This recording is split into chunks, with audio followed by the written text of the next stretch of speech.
Is to hopefully shut off the gas and be able to control some of those flames that we continue to see pop up in some of these homes. Now, those flames are not a worry for firefighters, but of course they need to get those out as soon as possible. So these crews, they work hand in hand with firefighters. They're going to be able to dig in here and do their work. They're going to have to go home by home, but there's multiple SoCal gas crews. Now tonight, as you guys mentioned, we've spoken to a lot of people that have experienced so much devastation, especially in this neighborhood. We spoke to one guy who rushed to help his neighbors and another guy who lost his home. Take a listen. I live about 1 block away. I'm checking on my neighbors to see if how their home has been affected to this fire. And I'm up here and I put out 4 to 5 fires. My neighbors surrounding homes, I put their fires out, and with the assistance of Camarillo Fire. Were you able to save their home? Yes, I was. My neighbor to the south of me, or to the west of me, I was able to save his home. Yes, I was. This is your neighbor's house? Yeah, we live in the one that burned down next door. So you live at this house? Yeah. We just came up to see if we could find our insurance papers, but that's not going to happen. Oh my God. Yeah. So we're. I was just going to leave it, then it's like, well, why don't we see if we can save something? So that's what we're doing. Yeah. And you heard from Steve Taylor there. That's the last gentleman you just heard from. And he just told me, you know, it's absolutely devastating that we lost everything, our home that we've been in since 1987. But we have our lives. He was so grateful for that, which is why he was just helping his neighbor before he then took off. But you guys, I want you to see and just soak in this image behind me, because I noticed it as we were sitting here, and this really shows you the devastation that has come down this street. Doesn't even look real. Before today, this was a street lined with very large, beautiful homes that I'm sure people have worked for, and now, you know, you can see right through it. You can see flames still over there on the other side of the street, more flames. You see SoCal gas crews here as well as firefighters, and this neighborhood just almost unrecognizable at this point. Susie and Pat, it's just devastation after devastation, but when people come back here, the hope is that they will find community, of course, in each other, but you know, there is going to be some hard times ahead for people living on this street. Absolutely. Leslie, thank you so much. We're going to go to a different corner of that same neighborhood now. Our Tom Waite is live there as well in Camarillo Heights. Let's go to him for this latest update. Tom? And good evening to you, Susie. You know, you're right. Marine View Drive is where we are, and it's very similar to the scene that Leslie is reporting in front of. It's just hard to look at because you just look at so much that's been destroyed here and a neighborhood that's transformed and unrecognizable. Certainly, you know, from one side to the other, it's hard to even really tell that it was a neighborhood. I'm looking at 2 different houses, both across the street from each other, both sort of unrecognizable. You know, there's just some debris and charred cars.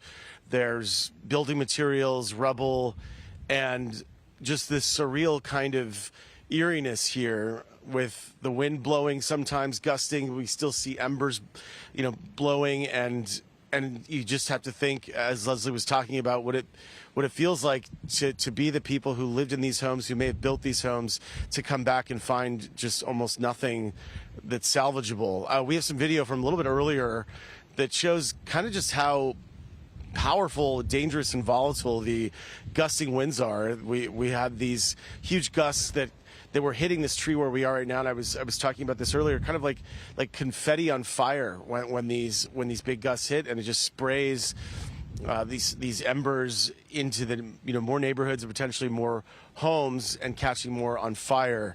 And we also had some video, I believe, of not far from where we are right now, another big house property that was on fire, and just the flames tearing through that spot as well. It's been kind of the story of the night, neighborhood to neighborhood. So some streets just completely wiped out based on how these embers blow through. And you see that happening, and your heart just melts for people. It's a horrible feeling, and it's just the unpredictability too of these winds, the way they come through, and maybe one house, two houses on a block can be destroyed or damaged, and then the house next door is totally fine, and it's hard to understand how that happens, but it could simply be just the unpredictability of Mother Nature. And so we feel terrible for what people will come home to find. I was talking to the sheriff's deputy out here a short time ago. People are already asking to come home to look at to try to come back and see what's left. But this isn't over yet, as Danny and Ev have been reporting.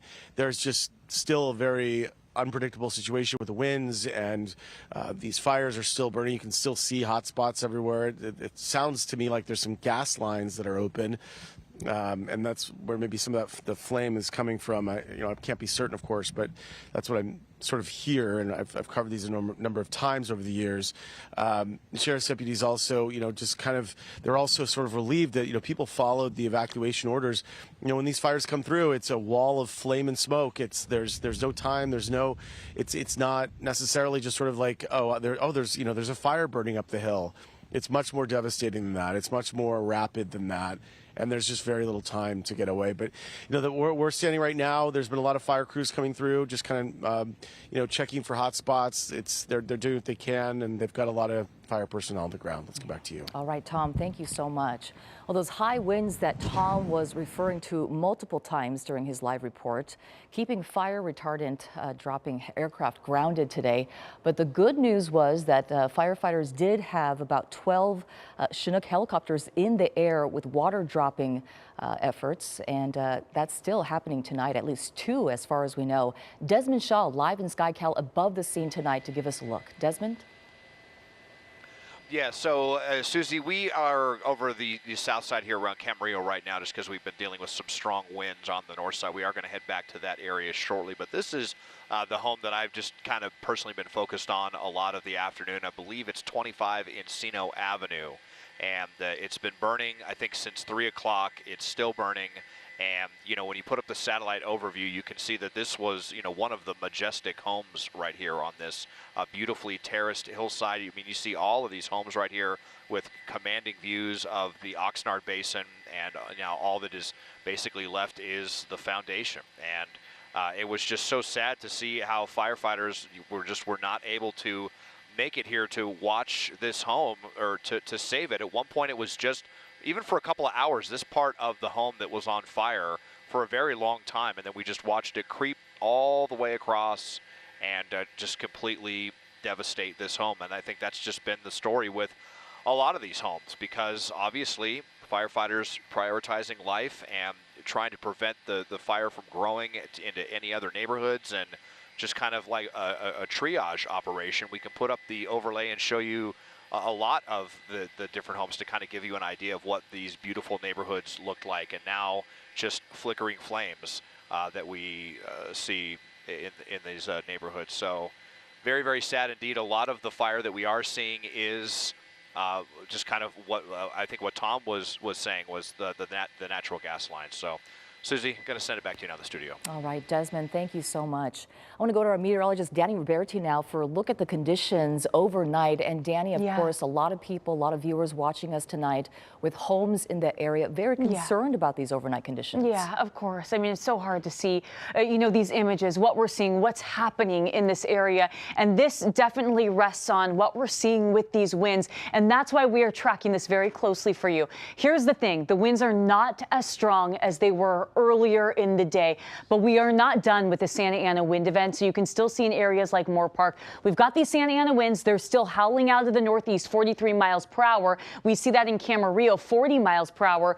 But just to put it into perspective, earlier in the day when the fires were starting, we had gusts clocking in at 62 miles per hour in areas like Camarillo. So they are backing off just a little bit. It's just that we are not fully done with this. We still have tomorrow, Thursday, to deal with. So So let's take a look at what else we're following right here, specifically where the fire is burning cooler. It is dry though, and it is still gusty. We still see sustained winds of 23 miles per hour, and we're still tracking those gusts up to about 40 miles per hour right now. And those Santa Ana winds, they are continuing, not just where we're seeing the mountain fire, but also through the Inland Empire into inland Orange County. But the focus is really Simi Valley, Camarillo. That's also the case over into Moore Park and Ojai. Let's take a look at the winds that we've seen today. I mean, San Gabriel Mountains seeing gusts up to 85 miles per hour, and we've seen gusts between 40 to 60 miles per hour in some areas. I want to pull in meteorologist Evelyn Taft because we're not done with the winds quite yet. Another uptick going into tomorrow morning, Ev.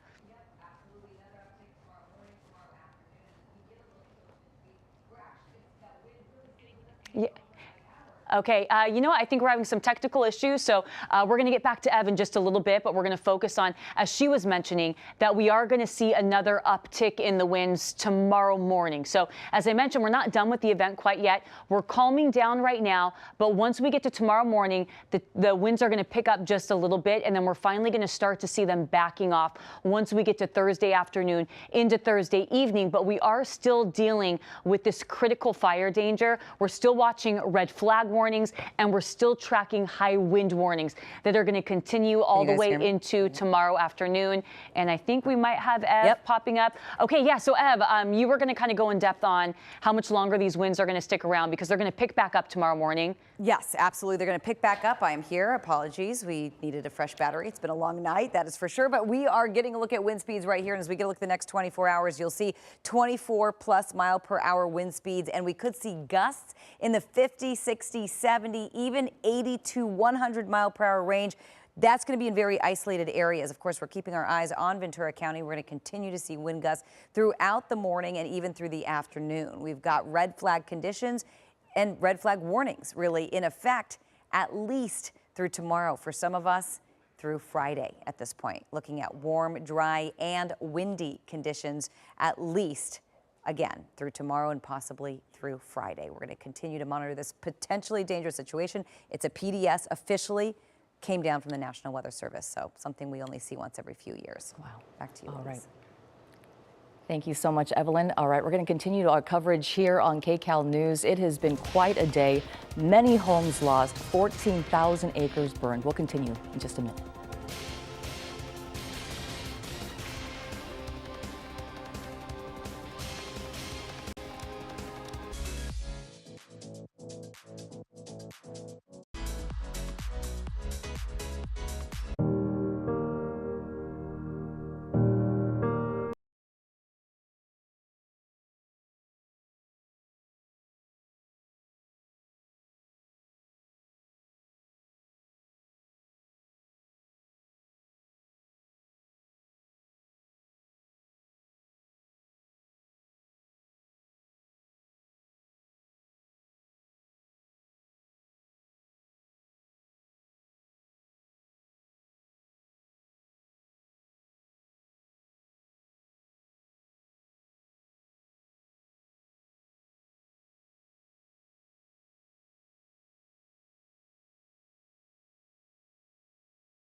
Still waiting to hear from your financial advisor?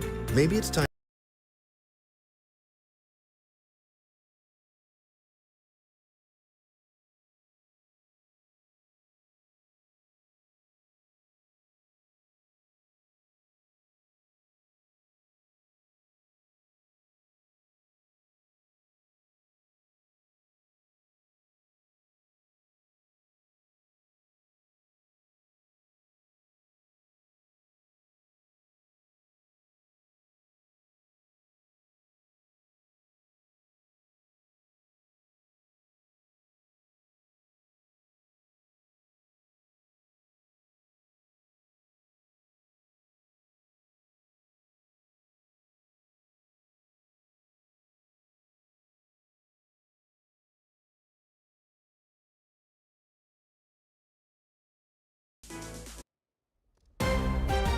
Breaking news continues right now on KCAL News at 11. Homes burning, people hurt, new evacuations being ordered as wind-whipped flames ravage several neighborhoods in Ventura County. And by our count, as seen from KCAL, dozens of homes have burned, and all of those orange spots you're looking at down there, those are homes on fire and smoldering rubble. The mountain fire is hopscotching through the foothills of South Mountain above Moore Park and Camarillo, jumping from house to house, street to street, and even city to city. And let's get straight up to KCAL and Desmond Shaw. The fire is on the move again right now, isn't it, Des? Yes, Juan and Pat, definitely. And this is one of three big areas of the fire that we're talking about where we haven't seen any homes actively burn, but this is where all the acreage has been chewed up by fire. And this is the section that's burning in the Santa Clara River Valley. As I put up the satellite overlay right here, all of this area on fire, a lot of farmland in this area that is in jeopardy as well. And I have noticed more and more firefighters kind of getting down into some neighborhoods directly below us.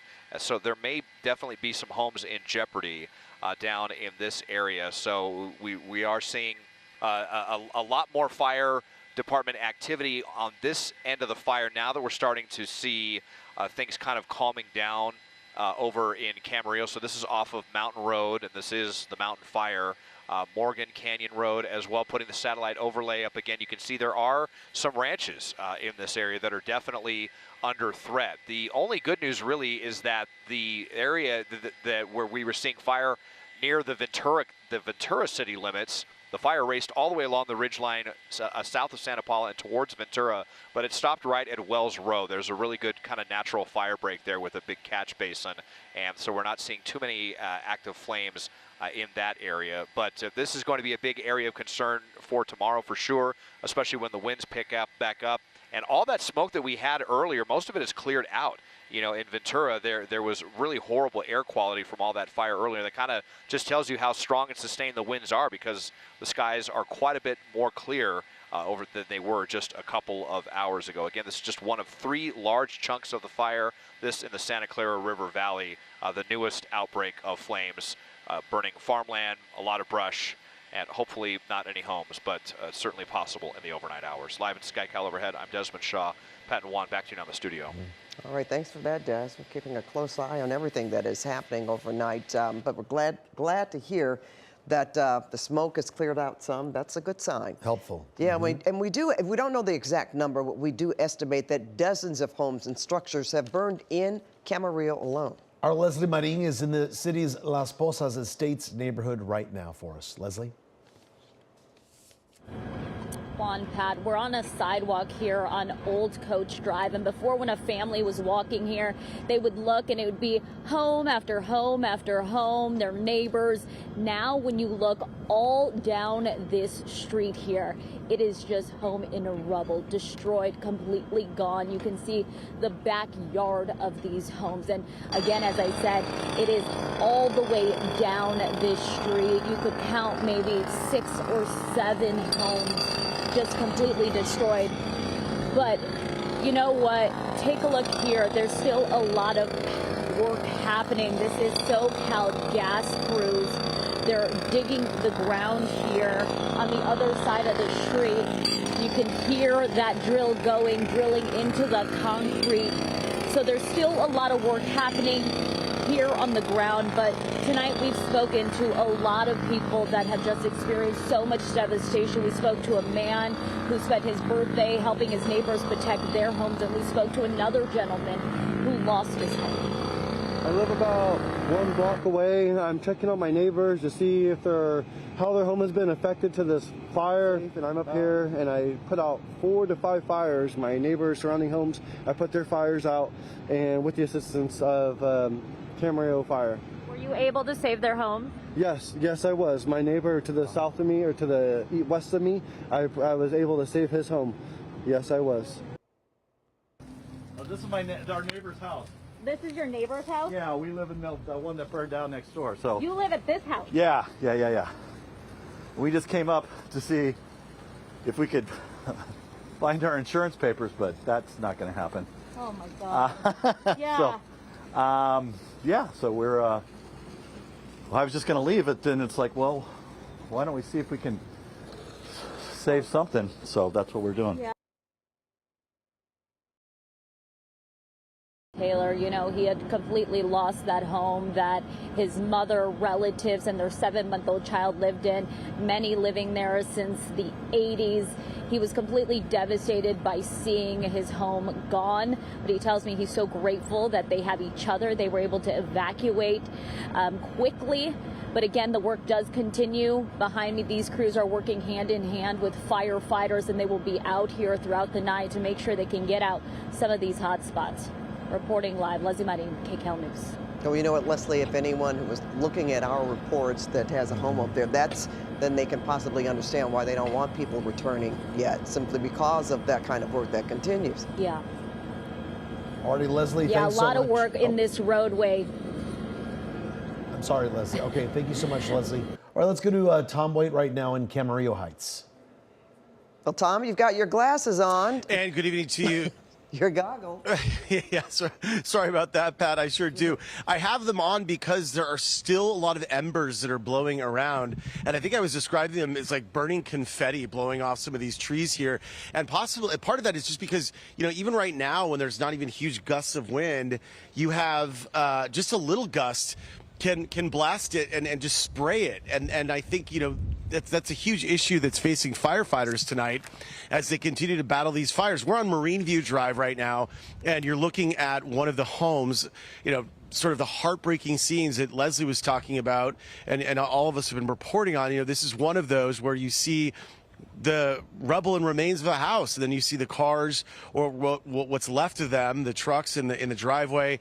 And it's unrecognizable. These neighborhoods have been transformed in a matter of, just a short time, maybe hours, maybe less than that, as the wind and flames just blasted through earlier today and into the evening, and the volatile conditions continue. I mean, look at that right there. I mean, that's what we've been seeing all throughout the night. And when you see all of these embers just kind of floating out into the ether, that's where you wonder, where are they landing? Where, what houses could be impacted by all this? In fact, let's get to some video, basically kind of very similar to what we just showed you live, but you can see this has been going on all throughout the evening. These gusts of wind.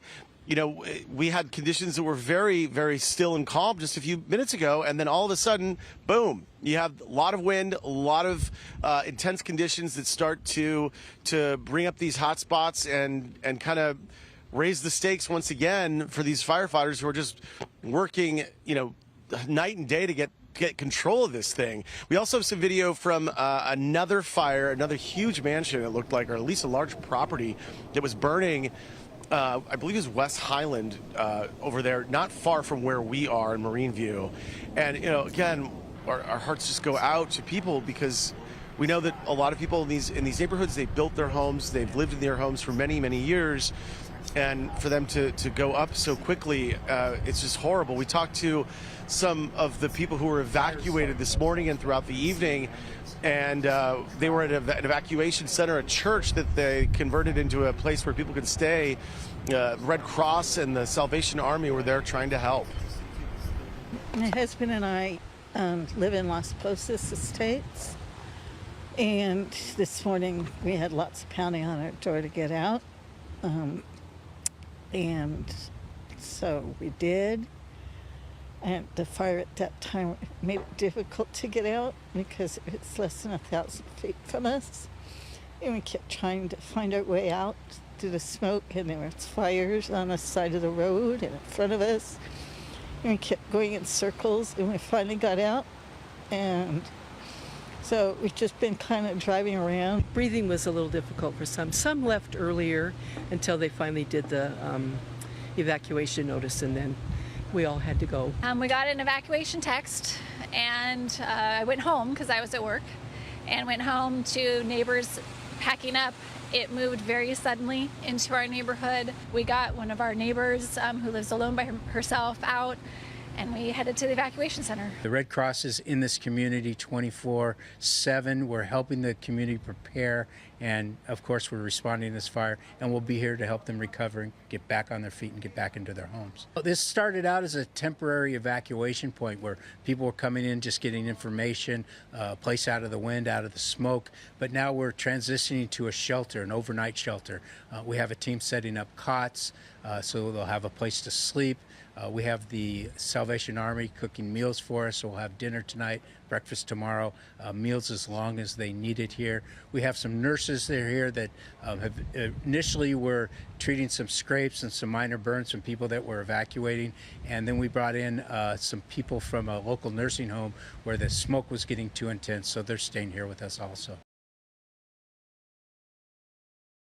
And we've seen the Ventura County Sheriff patrolling this area very intensely, making sure that it stays secure. And we were talking to one deputy who said, you know, it's heartbreaking for him, too, because the number of people at the roadblocks are trying to get back already to check to see what may be left of their home, if it's still intact, or maybe just to grab something that they forgot. And the deputies are saying they just can't do that yet. It's too dangerous out here. It's too volatile. The conditions are just don't lend themselves to letting people back in, and it's not clear when they will be able to. I mean, you can see just in the street here how much debris is in there. We don't know if there's broken glass, other dangerous items, building materials, things that have been disrupted by the fires, and then, the collapsing of these buildings. And we just don't know what is in the streets right now. It's hard to even recognize them as streets, and some of them just aren't even passable. And, as winds potentially pick up, as Evan, Danny were talking about, it just could get worse. So that is the latest from here. Let's get back to you. It's nice to see neighbors helping neighbors, getting to that evacuation center, and I really feel for those seniors, Pat. I do too. I'm so glad that they got out in time, however, but they look so frightened. But hopefully we're comforted by the fact that they were out and that they went to a safe place. Yep, let's hope so. Yeah. All right, the KCAL News Next Weather Team is tracking the fire and the extremely strong Santa Ana winds. And meteorologist Danny Roberti, we're going to ask you this question. What do we need to know? Yeah, I mean, it's still windy out there, Pat and Juan, but I do have good news in all of this. Winds are backing off just a little bit. We are not by any means out of the woods. It is certainly windy out there, and our hearts are with everyone in our community who is going through loss right now with this fire. So we want to walk you through what we're seeing right now, and also when we finally start to see these winds backing off and quieting down. So you can still see in these areas right near the fire, near the mountain fire, still dealing with gusts around 40 to 43 miles per hour. They really haven't backed off since earlier this evening, but compared to earlier in the day when they peaked, they certainly have. Camarillo had gusts clocking in at 62 miles per hour. It was earlier in the day, really late morning to early afternoon. So this is a change, but this is still windy for us. Ventura, 30 mile per hour winds, and we're seeing close to that over in Oxnard. Santa Clarita also still seeing those gusty winds as well. So let's focus and hone in on Moore Park right now. It's a little bit cooler out there. Yes, we're still dealing with the winds. Where we're not seeing much recovery tonight, it's going to be with the humidity. Things are incredibly dry. I mean, it is bone dry in some of these areas where we are still dealing with relative humidity in the teens, and winds continue not just where the mountain fire is burning, but for a lot of folks in Southern California, Inland Empire into Inland Orange County, still dealing with gusts 25 to 35 miles per hour. And what we're watching, it's this red flag warning that's leading to this dangerous fire weather here in Southern California. And you can see everyone is under this for the most part. And this is due to those strong winds, that low relative humidity. It's so dry out there. It's that nasty combination that if fires start like what we saw today, it can spread so very quickly. And that's going to continue going into tomorrow. Now, I want to focus focus on something else that's pretty unique with this situation. It's the fact, let me back things up, that this is a particularly dangerous situation. It's what's known as a PDS. It's this area shaded in pink right here. So you can see where the mountain fire is burning. That's where that area is. Santa Clarita into Thousand Oaks, Agora Hills. This is an area where fire danger is not just elevated, it is extremely critical, and it's very rare for National Weather Service to issue this kind of PDS. The last time they issued this, it was back in 2020 in October and also in December, a particularly dangerous situation, and this is regarding fire weather, and this is when we're dealing with this extremely high risk of wildfires. It's due to things like low relative humidity, things being dry, strong winds, and also dry fuels, but they issue this to really convey how heightened the level of severity is in this kind of weather alert. And this is going to continue. I show you this because it's not just today. This is going to continue going into tomorrow. That's going to be the focus. So that's what we're hoping, those areas where we want these winds to die down. So I know the big question is, when will the winds die down? And that's what I'm really focused on. It's what's next and when we finally get a break from all of this. High wind warnings, they'll be over by 4 o'clock tomorrow afternoon. Tomorrow is still going to be a windy day. It's not going to be as windy as what we saw today, but for our kind of factors, this is still windy for us, gusts between 50 to 70 miles per hour. But for the most part, we're looking at gusts in the mountains, 60 plus mile per hour winds, and then it's going to lower a bit for some of our lower elevations. So next 24 hours for Thousand Oaks, we continue to see that in the morning time, but I'm noticing a little bit of an uptick in the offshore winds. Let me walk you through the timing of these winds. We're taking a look at our futurecast, and I fast forwarded. I know it's tough to see on your screen. This is 10:15 tomorrow morning, and so we're going to notice those winds picking up just a bit. So late morning into early afternoon, not as strong as this morning. Remember, Camarillo had winds clocking in at 62 miles per hour. We're talking gusts between 30 to 40 miles per hour. We could see some 50 to 60 mile per hour gusts, mainly up in the mountains. We still see this going into tomorrow afternoon, but winds are going to gradually relax, and that's going to be the case as we go into Thursday evening. Still a bit breezy. You can see it right here. I'm focused in on that area where the mountain fire is burning. Will still be a bit breezy, but nothing compared to what we saw today, what we're seeing right now, or what we're going to see tomorrow morning. And that's really when we're expecting these high wind warnings to expire, when we're expecting these red flag warnings to expire. And that's really what we're focused on. Everything, the concern with all of this, it's all the Santa Ana winds. And this is really what's fueling it. This is what's fanning the flames, and this is what's drying things out. So once we can put an end to those winds, that's when we're finally going to notice some changes. And that's going to be the case going into tomorrow evening. We're going to keep a close eye on that for you. But we're also going to notice, a lot of folks have been talking about how tough it is to breathe in this area, and that's because we have a dense smoke advisory that's also in effect through Thursday afternoon. This is due to poor air quality from blowing dust, blowing ash. And so this is the kind of alert that the National Weather Service puts out when they say, try to limit that time outside. You don't want to be spending time in this. Even in areas like Orange County, we're seeing some of that dust and ash kind of getting thrown up in the air from some of our previous burn scars. So big focus, you guys, is winds will be dying down, but we still have 24 more hours of this, or maybe not that long. But once we go into Thursday evening, that's really when we're going to start to notice more of a difference, more of a change. And we really just want these winds to die down, and that's when we're going to kind of see things rebounding a little bit more. Pat, Juan. All right. I would say that's good news. The end can't come soon enough, right, Pat? No, there for sure. Okay, Mike Rogers at the desk. That does sound like better news. It Promising. does. Yeah, it really does, and that's what they can really need right now. What you're looking at is the remnants of what's left, and I got to tell you, even that live picture looks better than what it was earlier. That's the north side of the fire here across the 126. That's from our Scott Mackey, who's been on the ground there. I want to first show you where you're looking at those live pictures, and then I want to show you this video here too. This is all the homes that burned on Highland Drive, Santa Cruz Way. This is down where our colleagues Tom Waite, Lori Perez, Leslie Marin have been, where the fire just really ravaged through these communities here. And again, Des and I were kind of counting and going through the homes here, and we're talking about at least 50 or 60 homes that Des and I could count. Of course, we'll wait for an official count from the Ventura County Fire Department, and that will probably come tomorrow when they can get daylight. The flames have died down, and they can get in there to start doing some damage assessments. We haven't gotten an update on acreage acreage in quite a while because they don't generally map them at night like this, but last check was about 14,000 acres. Just the way the fire behavior has been, maybe slightly higher than that. I don't know that it'll be a huge jump, though. We are waiting for a press conference that'll happen tomorrow morning around 10 a.m. I want to jump into my computer here, though, because I want to show you exactly what has burned here. Everything you see in the hard red is where the fire has chewed through, specifically this community down here, Camarillo Heights. This is the area where we have been in the field all day. All these white specks here, these are homes, these are buildings that were in the path of the fire, and many of them, especially in this area, have been lost as a result of the fire. The active flame right now that you were seeing from Scott Mackey's shot and from Des up in SkyCal a little while ago is this flank right here. That is where the most active area is. This evacuation zone 9 is the most recent evacuation zone to be put into place. That was a few hours ago. They do have the water dropping Chinooks, and I'm going to show you those really quick here. Let me see if I can find it. They are still in the area. Look, you got two Chinooks and one Sea King, Sikorsky Sea King, that are up here doing all of this work here. So they have really been putting in a ton of effort, and you can see right along the Santa Clara River. And we talked to the Ventura County Fire Department earlier today about the need to prioritize different situations, life over property. Here's what they had to say. But with a fire of this magnitude, there's so much going on at once that you can't handle every issue. So what we do and what we train to do is prioritize.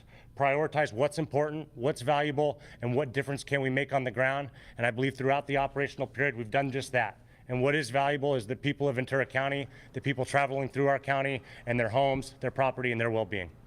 Yeah, and that's what they had to do for many hours today, was rescue people out of homes. There was that video we showed you a little bit earlier of the fire of the sheriff's department going into a home in Moore Park and just rescuing several people who were wheelchair bound and unable to rescue themselves. Now, we did hear about a couple of minor injuries as a result of this. We haven't heard about anything more serious, maybe some smoke inhalation, we were told, some minor burns. Again, these are those live pictures there. But all in all, lots of destruction, not a lot of injuries that we know of, nothing very serious, you guys. So we'll continue to monitor that. And again, Ventura County Fire Department going to give an update tomorrow at 10 a.m., which will give us some of the latest information and hopefully, which we still don't know, any kind of initial cause in all of this. So hopefully we'll get some inkling of what that was. Even still at this hour, I just checked with Southern California Edison, there are still about 20,000 people without power as a result of not only the fire, but the public safety power shutoffs. Okay, good question, Mike. When you say the cause of this, can we pinpoint exactly where this fire started? So yeah, we were looking, and let me see if it's still up here and if I can pull it up for you really quick. It was so Balcom Canyon Road at Bradley Road was where CHP first got the call for this fire. And we'll come to my map, thanks Mike, and I'll show you where that is here on the map. So this was the ignition point, or at least what CHP initially had it as, Balcom Canyon and Bradley Road, which is kind of up in this area. So where we're talking about, where the active fire is now, is this ridge here. The homes that burned were down here. So the way that the fire kind of has been burning all day is essentially from this area to the west and to the south. And of course, we had that big ember cast that came over the top of this and what started burning the homes down. So it really has moved kind of southwest, but the ignition point was kind of up in this area. Looks like it was in a field or some sort of like farming land, right there, Mike? Yeah, it's all pretty flat, and that's what, when Des was initially up here, that's kind of what he was looking. We came up into this area to see what we could see, and yeah, it's a lot of agriculture, it's a lot of ranch style stuff, and it chewed through that pretty quick. And then as it moved down into this area, at some point in this afternoon is when it jumped this hillside over here and then came down to burn those homes. But yeah, you're right. Up in this area where it initially started is ranch and farms and different things like that. Power lines? Well, that's what. So I've been monitoring that, because if a public utility has any equipment that either malfunctions or is wind whipped and causes arcing or anything like that, the public utility is required to file paperwork with the California Public Utilities Commission, and they are required to put that on their website. So I've been monitoring Edison's website to see if they have sent that notice to the state, and nothing has shown up there. In the past, 13 hours into an incident, if that was the situation, usually it would have been sent already. Doesn't mean it won't tomorrow if they don't definitively know that their equipment malfunctioned. But I was also trying to figure out the timing of, the fire was reported at 8:52 this morning. When did those power shutoffs happen? Was the power already off when the fire started, or had they yet to be turned off? That's what we're still trying to sort out as well. Okay, that's good information, Mike. Thanks. Yeah. Okay. All right, we're going to go to our Lori Perez now because she's been in Camarillo all day long, and she has a look at some of the destruction on Marine View Drive. This little cul-de-sac here is really emblematic of the widespread problems throughout this area in the mountain fire.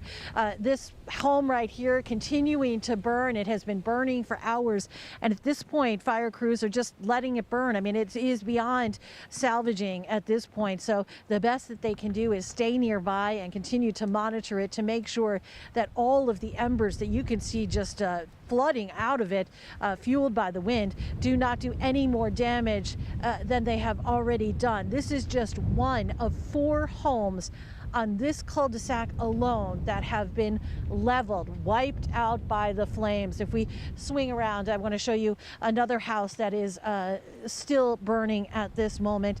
The nightfall really creating kind of an eerie glow to it, almost like it's, you know, and this is a phrase that's often tossed about, like a movie set, but really just so stunning to watch it just burning, and it should in a matter of hours be leveled, as we have seen so many other properties around the community today. You know, as we were driving up here, and once we approached kind of the Marine View Drive, Vista Del Mar, Valley Vista Drive, really we could turn in any direction and we could see neighborhood after neighborhood in distress. We could have chosen any street to go down to see these kinds of scenes and this kinds of stunning destruction, and we just happened to choose this one and see this damage here on this cul-de-sac. If we can cover here to the left in this tree, you can see this is what fire crews are having to deal with. The embers, which we've heard can go more than 2 miles plus, can spread fire, and once they spread to trees and brush and homes and properties, that's what happens. This is kind of destruction, this kind of widespread destruction is what happens. Tonight, of course, as we try to figure out how this started, how large it is going to grow, what is going to continue to fuel it, we have to pause though and to think of the people involved in this, the victims, the people who have lost their homes and their properties and all the things that they have worked for years. We're hearing, you could probably hear the crackling. There are flames like this all over Camarillo and Moore Park. In fact, you know, as we look in the distance, in the mountains and the hills, we can see other neighborhoods. We can see massive flames in other neighborhoods, and we just know that those neighborhoods are facing similar kinds of distress. Fire crews are going to be busy for well into the night, and families are going to be in pain for a very long time as well. We are in Camarillo. I'm Lori Perez, KCAL News. Let's go to our Jeff Nguyen in Camarillo Heights with a look at more homes lost tonight. The first thing I want to do is ask John Schreiber to open up this shot so we can provide you a little bit of context, because this property is huge. It was at least 2 floors, and as we open up the shot, swing this way, I want to provide a little bit of context, because chances are a family with young children used to live here because there is a playground right there. Not just that, but to the side of this, we are getting a sense of the damage because that wall right there completely collapsed, sitting on the ground. When we look at the play area, the lighting comes in and out, and the reason for that is over here, where you see this fire kind of sporadically going up and down because there is some hissing going on, and the reason we hear that hissing is because that is the gas line. Let's walk in this direction to give you a sense of what used to be at this home. This is one of 2 garages, and right there is a car completely incinerated. It's hard to make out what sort of make or model it is, but from this standpoint, you can get a sense of just how massive this property is. There is a metal frame. Chances are that was for a large window to be able to see all the way out to the ocean from this part of Camarillo Springs. And on the ground, there are a number of tiles that have fallen because the roof has collapsed. In this direction, this would have been the front door, and to give you a sense of just what sort of home this is, or how big the home was, or the fact that it was a luxury home, look at the archway for the front door. Over here to my right is the second garage. And what's interesting about this garage is this. We're going to go ahead and roll some video for you because the battalion chief told us earlier, even though his team was not able to save this house, they were able to hand roll 2 vintage cars out of here, an MG and a Triumph. A neighbor told them that the 2 vintage cars were stored here, so they basically knocked down the door to access the garage and get to the 2 cars. What we should tell you as you're looking at this and you're thinking, how can this possibly be a garage? Because there's really no bottom. Well, there used to be a floor here, but earlier this evening when we were going live, the floor completely collapsed. And as we are looking at this video right now, you can see parts of this structure collapsing. As we step back a little bit, look at all of the embers that are shooting in the air. And that's what makes this fire so dangerous. The wind here has really kicked up. And because of all the embers and the wind, the embers can travel a great distance. That's why you see a number of hot spots in those hills there. The intensity of the fire is so strong that it actually lights up part of this canyon. As you can see, some of the trees being illuminated right now. As we swing in this direction, there is a fire engine right behind us. We spoke to one of the firefighters, and he told us that fire crews are planning to stay here throughout the night to make sure that they keep an eye on the situation, especially when it comes to the ember cast. Reporting from Camarillo Heights, Jeff Nguyen, KCAL News. And while we keep tracking this fire, power has been cut to tens of thousands of people in SoCal for safety reasons. And KCAL News reporter Nicole Comstock is in Rancho Cucamonga, where many are in the dark tonight. Well, obviously, no one likes having their power turned off, but as some people here in the Inland Empire are watching that fire burn down homes in Ventura County, they're counting their blessings that they're not in the same position and that so far out here, all they're dealing with is high winds and power outages. Tonight, Santa Ana winds are fueling wildfire concerns across Southern California, leading to tens of thousands of preventative power shutoffs and warnings in high-risk fire areas like this neighborhood in northern Rancho Cucamonga. And I came to the house and there's no power here. Abe Diab is standing in the dark inside his home, but he thinks it's a good idea to de-energize the grid, particularly when fires are burning down homes in other nearby counties. I mean, you feel safe here. Because when sometimes if there's a fire, it will make it more difficult. Wind whipped up dust storms in Fontana and knocked over a big rig on the 210. Joe Beaver works on rooftops, which obviously isn't ideal during red flag conditions. It worries me, but once we got to the job, it was like not blowing in that area. It was like weird pockets that it was blowing in. Local fire departments have extra crews staffed across our region, preparing to respond to any emergencies. With that high wind, with those low humidities, any fire that we get in this area will grow critically fast. And as the sun sets earlier in the evening again, it's a reminder that we're entering what has historically been the windiest part of our year, when we need to be the most careful with our surroundings. Along with the hot summer that we've had, and we haven't had an abundance of rain yet, so, you know, the hills are still dry. And the governor's Office of Emergency Services just sent out a video message reminding Californians of the importance of creating that defensible space around their homes to protect it from wildfires and of having an evacuation plan in place so they're ready to go at a moment's notice. In Rancho Cucamonga, Nicole Comstock, KCAL News. Well, what has been driving this fire, of course, is the weather. It's wind-driven. And Danny, we hope that you have some better news for us leading into tonight and what we can expect tomorrow. Yeah, you know, we are focused on when we are going to get rid of these Santa Ana winds because, Pat, you are exactly right. What we're seeing, it is wind-driven. It is still windy out there, but I'm looking at the silver lining, not as gusty as what we saw when the fire started earlier today. We had winds nearing 60 to 80 miles per hour in some areas. We're now down to 40 miles per hour. hour. Now, no doubt about it, this is still windy for us. We have temperatures in the 60s, winds gusting between 30 to 45 miles per hour. It is still very, very dry out there, so we are certainly not out of the woods, but we are tracking and ending, and it is in sight. So I want to talk about that with you. I'm first going to focus. We're zoomed in on the mountain fire right now. There's Moore Park in Camarillo. Now, what I'm focused on, another little offshore push. This is a look at 10 o'clock tomorrow morning. You see all that orange on there?